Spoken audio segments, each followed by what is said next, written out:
হরে কৃষ্ণা। ভক্তি রসামৃত সিন্ধু গ্রন্থের পঞ্চদশ অধ্যায় রাগানুগা ভক্তি। স্বতঃস্ফূর্তভাবে কামার্ত হয়ে ভগবত প্রেম লাভের দৃষ্টান্ত হচ্ছেন ব্রজ গোপিকারা। ব্রজ গোপিকারা হচ্ছেন যুবতী রমণী, আর কৃষ্ণ হচ্ছেন নবকিশোর। আপাত দৃষ্টিতে মনে হয় যেন ব্রজ গোপিকারা কামের বশবর্তী হয়ে কৃষ্ণের প্রতি আকৃষ্ট হয়েছিলেন। তেমনি কংস কৃষ্ণের প্রতি আকৃষ্ট হয়েছিল ভয়ের বশবর্তী হয়ে। কংস সর্বদাই কৃষ্ণের ভয়ে ভীত ছিল, কেননা সে দৈববাণী শুনেছিল যে তার ভগিনীর পুত্র কৃষ্ণ তাকে হত্যা করবে।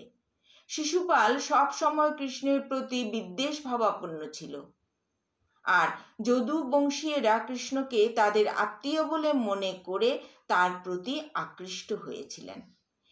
এই সমস্ত বিভিন্ন ধরনের ভক্তরা ভিন্ন ভিন্নভাবে কৃষ্ণের প্রতি স্বতঃস্ফূর্তভাবে অনুরক্ত হলেও চরমে তারা সকলেই জীবনের পরম লক্ষ্যে উপনীত হন।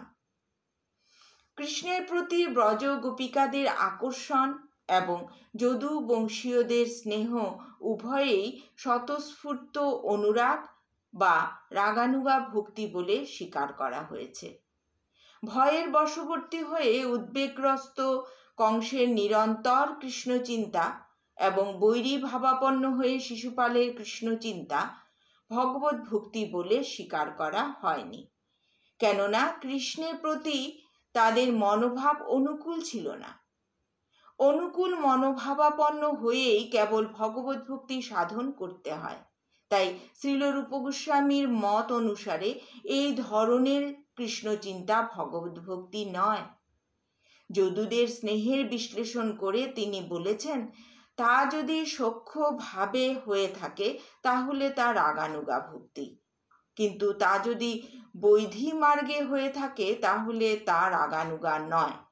স্নেহ যখন স্বতঃস্ফূর্ত অনুরাগের স্তরে উন্নীত হয় তখন তাকে শুদ্ধ ভগবত ভক্তি বলে গণ্য করা হয়। ব্রজ গোপিকারা এবং কংস উভয়েই যে জীবনের পরম সিদ্ধি লাভ করেছিলেন সে কথা বুঝতে আমার একটু অসুবিধা হতে পারে, তাই এই বিষয়টি একটু ভালোভাবে বুঝতে হবে। কেননা কংস এবং শিশুপালের মনোভাব ব্রজগোপিকাদের মনোভাব থেকে অবশ্যই ভিন্ন ছিল, যদিও এই ক্ষেত্রে সকলেরই ভাবনার কেন্দ্রবিন্দু হচ্ছেন পরমেশ্বর ভগবান, এবং ভগবত ভাবনায় মগ্ন হওয়ার ফলে সমস্ত ভক্তরাই চিন্ময় জগতে প্রবিষ্ট হন।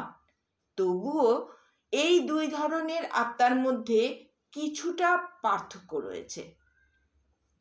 শ্রীমদ্ ভাগবতের প্রথম স্কন্ধে বলা হয়েছে যে পরম তত্ত্ব হচ্ছেন অদ্বয় এবং তিনি নির্বিশেষ ব্রহ্ম, পরমাত্মা এবং ভগবান রূপে প্রকাশিত হন।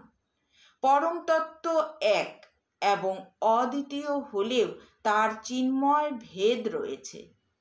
যদিও ব্রহ্ম, পরমাত্মা এবং ভগবান হচ্ছেন এক এবং অদ্বিতীয় পরম তত্ত্ব, কংস এবং শিশুপালের মতো জীবেরা কেবল ভগবানের দেহ নির্গত রশ্মিছটা ব্রহ্ম জ্যোতিতে লীন হয়ে যাওয়ার ব্রহ্ম সাযুজ্যরূপ মুক্তি লাভ করতে পারেন। তারা পরমাত্মা অথবা ভগবান উপলব্ধির যোগ্য নন। এটি হচ্ছে পার্থক্য।